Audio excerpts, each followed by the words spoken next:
The Checkpoints is presented by pharmaceutical company GM Pharma. Colin, hi. Let's start our interview with the exclusive that Startup Grind Tbilisi has been named as one of 20 flagship chapters within Startup Grind ecosystem. What does this mean for Georgian startup ecosystem?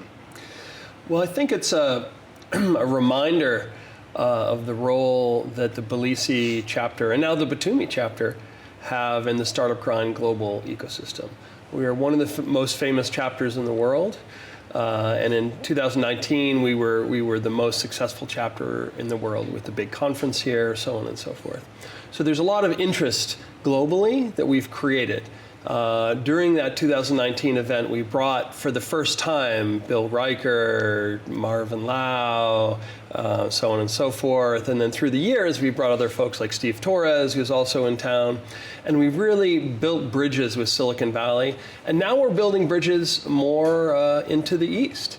So we have the country director of Startup Grind Japan, who manages 3 chapters, including Tokyo. He's a Forbes contributor in Japan, which is a huge market. He does venture scouting for various venture funds, mentors a lot of accelerators. He's an incredibly well-connected person in Japan. I mean, when you look at who's more connected, there aren't a lot of people who are that much more connected in the startup ecosystem. We also have the chapter director from Dubai, who's a real force of nature. He has his own venture fund as well as doing a lot of advisory. He's advising the largest tech conference in Riyadh, in Saudi Arabia, as well as his work in Dubai. So he recommends speakers, he partners with folks in the Gulf at a very high level. And my friend Curtis, who runs the Singapore Startup Grind chapter, which is incredibly important location. Actually, right now there's a huge crypto event that a lot of Georgians are at, and he happens to be here. He opens doors to Singapore and to Taiwan, actually, where he spends a lot of time. So the main concept is that, Georgia's at the crossroads of a lot of chapters internationally. In 2020, we had 100 chapters partner with us on a conference, and we're really thinking maybe we should do something like that again. Colin, let me ask you for context. What is Startup Grind? How big of a network it is? And could you bring an example of how Startup Grind contributed to development of, in general, startup ecosystem, be it in the US where it was founded or all around the world? Sure. Yeah, so Startup Grind is the largest global network of startups in the world. I mean, there is no larger startup network. At its height, I think there were 600 chapters. I don't know now, maybe 500 or something after COVID. But things are again increasing. So it's really sort of a global network and a global community, because it's not just a transactional thing where people are all hustling and trying to take advantage of people. It's more about creating an openness where you learn about people, you find how you can help them, and they're the 3 key values, right? There's help others, give first, and make friends. And so we've seen that this is a driving force between international partnerships, right? I mean, you have, for example, the chapter, or the country lead in Israel works with folks, in different Arabic countries, right? And they're building bridges. They're bringing people together. There's a lot of work also on connecting founders with investors, with markets, so on and so forth. But it's really about taking the time to build relationships, get to know each other, build trust, and then take action. And so we've had some nice successes from Georgia. I mean, you may remember that the Pulsar met their co-founder when we brought them to Startup Grind. Fubber got Eugene, who was one of the early people at WhatsApp, as angel investor as a result of those relationships. There were folks who made connections in London as well. So there are a number of tangible investment relationships and market-driven relationships that are there. But I believe that the potential is really under leveraged, it's underdeveloped, right? Because there's this incredible network, but right now people aren't engaging with those chapters in the different cities when they go to the US. They're not engaging with London and Dubai and these different places. So I think that there's a way to increase the reach of Georgian founders internationally if we can embrace the potential of the network. Colin, let's talk about Startup Grind's presence in Georgia. We already touched upon the details, but I want to ask you specifically about the case of Pulsar AI, because it was the biggest and the first Georgian exit, and how I remember it, then it always, of course, began in Georgia, but then the main connections happened on a Startup Grind event in the US as well. And so, because the founders met some important investors there. Could you recount the story and tell me what role did the Startup Grind play in all of that? Sure. Yeah, I mean, we talk a lot about Pulsar, and you know, there are a lot of factors. There was a small piece that we played. Basically, the thing about Startup Grind is it inspired a Georgian group to go there. So, you know, Gio who many people know, and Nicholas Gogachuri, and Nika Abashidze from Karu. So a number of people went on this first trip. And so the Startup Grind general event was important, but also doing a side event where we connected with Georgian diaspora, Georgians in the Bay Area who were like serious investors or entrepreneurs. And at the time, there was a guy who had just raised $50 million from Goldman Sachs for his startup, which was valued in the hundreds of millions of dollars.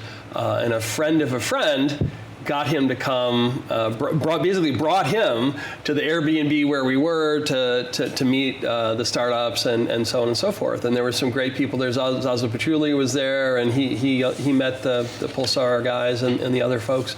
So it's partly the event itself, and then it's partly gathering small groups of people together around that, right? And so like now, we have different people who are in Georgia for different things. So like John from Japan is going to DataFest, Stephen Torres is going to Irakli Abashidze's thing. So there are different people who are in town, and then what we like to do is just get serious people together to spend some time, get to know each other, and work together. So it's really, Startup Grind creates an excuse for folks to connect and have that good feeling of community, I think. Colin, as we know, other chapter directors are visiting Georgia currently, and there was also an event held recently. Which were main subjects and themes of this event, and how would you evaluate it? Yeah. Well, one big piece of what we wanted to share was inspired by my friend Curtis, who's worked with startups a lot on international marketing and fundraising. And he really likes to emphasize the importance of story. Like when you do a pitch, you're not making a legal case with data, right? What you're really trying to do is capture the imagination and capture the heart, especially with angel investors who are just putting their own resources into something. It's not a commercial fund. It's their hobby. It's their passion, right? Often you need to inspire them to want to go on this journey with you. And that's really what motivates them. They may not be sophisticated about the numbers. You know, venture math is very difficult for people to get a handle on. So you really need to capture their imagination and their hearts and want them to want to be with you on the journey. One of the other things was just talking about the different ecosystems, because there are so many things going on right now in Singapore. And it's a very important place for Georgian startups to know about, not just Silicon Valley, not just London, but it's important for people to have a map of what are the hot spots and what's good for different things. So Singapore is very important. Dubai, so close. So close. I mean, we had an event just a few weeks ago in Batumi. We had 3 investors from Dubai just popped over to learn from some of the Silicon Valley VCs we brought to town, and they want to come back, right? And so I think it's very easy to develop these relationships with folks when you can host them and when you can go visit them at their places. So it was a lot about learning about Dubai, learning about Japan, learning about Singapore. And it's so interesting because Japan is an enormous economy. They have so much money, really. They have so much deep technology. But the entrepreneurship spirit is not the same. And so Georgia, even though there's not the money, even though there's not the deep technology, the spirit and the hustle and the creativity, that is a place where Georgians and Japanese, maybe there's some synergies, right? Maybe you have a CTO who's a Japanese scientist, and maybe you have the marketing person as a Georgian person who can paint the picture, tell the story, inspire people to be part of it. I don't know. Maybe it'll never happen. Maybe it will happen. But I think just exploring the needs of different ecosystems. And there's a founder who I really like, David Khosroshvili, who's had maybe no big sort of startup things, but he's had a number of different companies. And I interviewed him for Startup Grind years and years ago. And the thing that for him that was his breakthrough and his recommendation is get on a plane. Him getting on a plane and going to Chile changed his mindset. It opened up connections, it opened up his world. And so I think founders, especially who haven't worked overseas or lived overseas, very, very important to just show up in different places and feel the air and feel the way the world is different. Because you want to be a global founder, you have to develop this perspective, this global perspective. Well, let's talk about recent developments and in particular Startup World Cup, where Tel Agri was crowned as a winner. How would you evaluate this situation, and what does this mean for Georgia? We've done this for several years, I think maybe 5 years total. The first ones, it was not very strong competition. This year was extremely strong competition. The last 5 competitors were almost at the same level, which was a very high level. The judges were very impressed. So I think with Anuki's success internationally, last year the competitor made it to the finals, the world finals, top 10. I think we are really building a reputation among these hundreds of investors and other people in Silicon Valley as a place to watch. Thanks a lot. Thank you for your time and for the interesting interview. Yeah, my pleasure. The Checkpoints is presented by pharmaceutical company GM Pharma.